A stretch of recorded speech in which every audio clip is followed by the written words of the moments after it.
We start calling on the cars, we start picking up the vehicles. That's what really Copart is.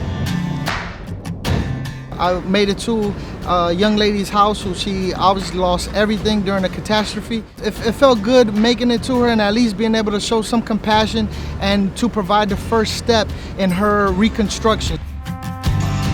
We're all there to work extra hours and get done what needs to get this taken care of. And the faster we get these claims done, the faster we get these cars inventoried, the faster people can start rebuilding their lives and get that money back from the insurance companies. We've responded very well. We're, I think, the first ones out there. We have our loaders, we have our truck drivers, we have the dispatchers.